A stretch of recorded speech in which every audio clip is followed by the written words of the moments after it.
Climate change is a key defining development and the foremost emerging security challenge of our time.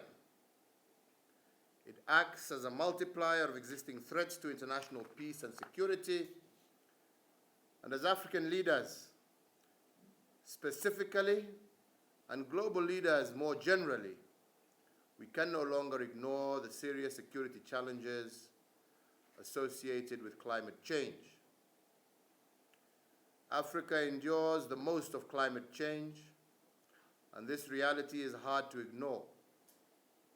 Many of our countries are experiencing extreme weather patterns, which manifest itself in form of more frequent and more intense droughts and floods.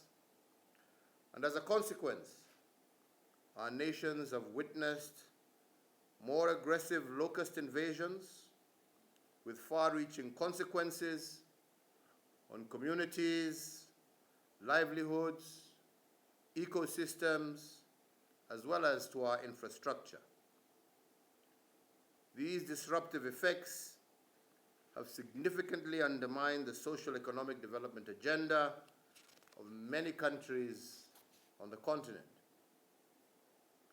Indeed, ecological vulnerabilities lead to increased social and economic vulnerabilities, including famine, increased forced migration, and also competition for resources. This in turn precipitates inter-country and inter-county social tensions and conflicts.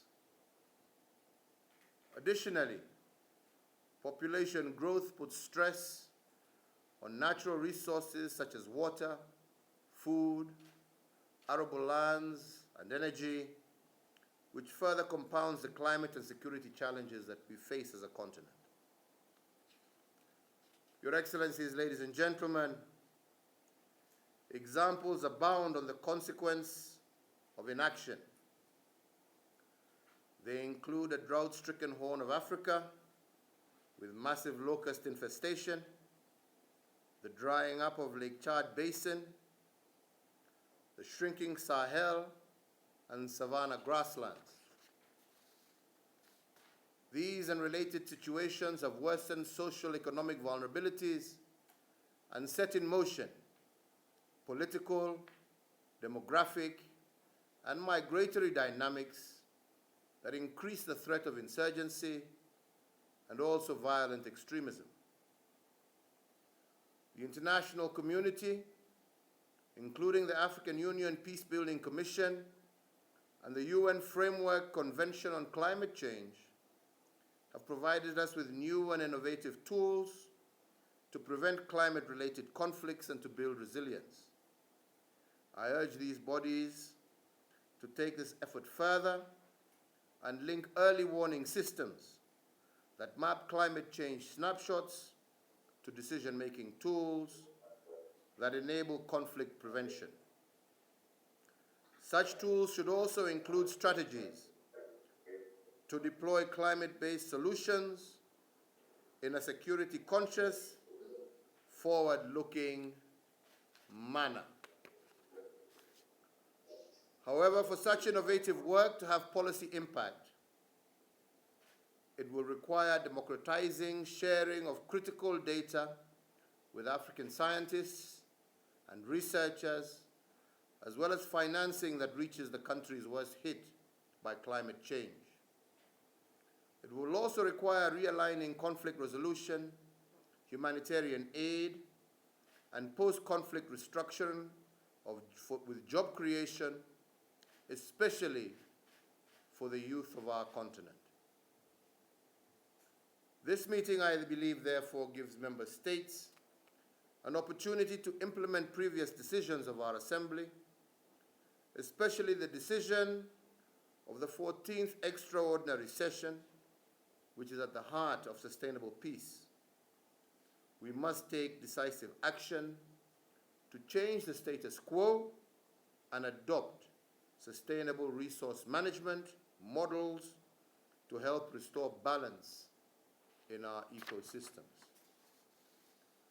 We must act in concert to protect our shared destiny.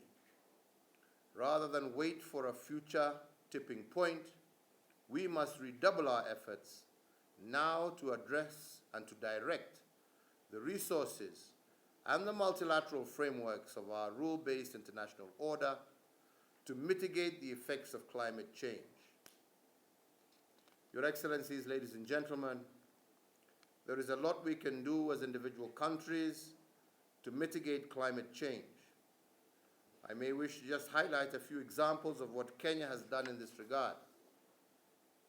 Kenya has developed a climate change action plan to scale up efforts to maintain a low carbon development trajectory between 2020 and 2030. The plan includes a commitment to increase tree coverage to at least 10% of our land area by 2030 and to restore degraded water towers. The plan also includes actions in the energy sector. Kenya is among the top 8 global leaders in geothermal power, for example, and home to the first and largest geothermal and wind power project in Africa. Currently, close to 90% of the electricity used by Kenyans is from renewable energy resources, and this already impressive percentage will be increased further by additional investments in geothermal as well as solar energy. In the transport sector, ongoing work includes the efforts to develop sustainable urban mobility through the introduction of bus rapid transit, integrated with non-motorized transport for the city of Nairobi, as well as the transfer of a significant part of our passengers and freight from road to rail. We have also taken several actions to promote the sustainable blue economy, and this includes the ban on the use of single-use plastics to reduce ocean pollution and maritime protection programs with a focus on the protection of mangroves. Let me, however, hasten to add that these baby steps relative to the enormity of the climate change challenge, we all need to do more, starting with ensuring that our post-COVID-19 recovery packages are based on sustainable green solutions. Ladies and gentlemen, in preparation for the upcoming climate change conference, COP26, that shall happen later this year, we all need to unite our voice and shape the climate change response from a Pan-African perspective, which includes those in the Caribbean, where climate change is today an existential threat. The pervasive and devastating global impacts of climate change requires us to address it with a functioning rule-based international order driven by multilateralism. This will enable us to tackle emerging security threats and to champion an inclusive social economic agenda and achieve sustainable peace on our continent.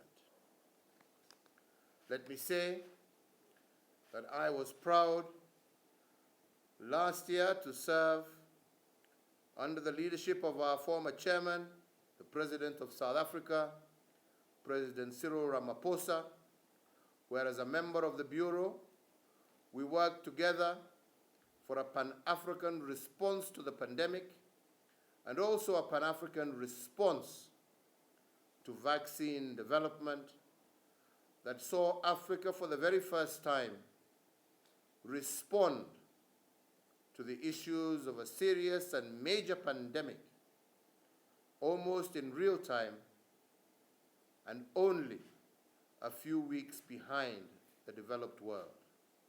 I believe that the same can be applied to climate change as well as other issues that affect and inflict our continent.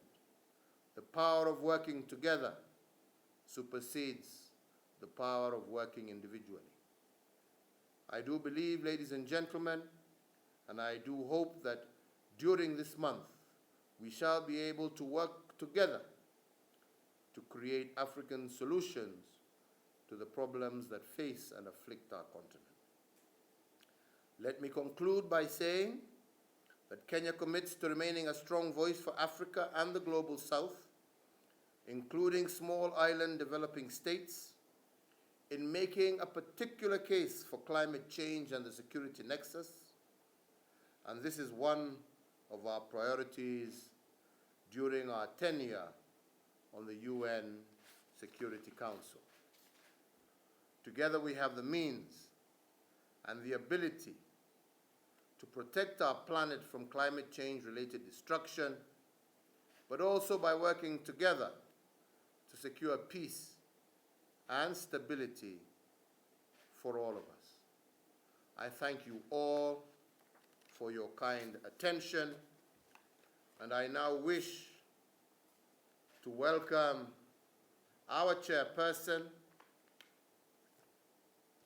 the President of the Democratic Republic of Congo, and the Chairperson of the African Union to make his opening remarks.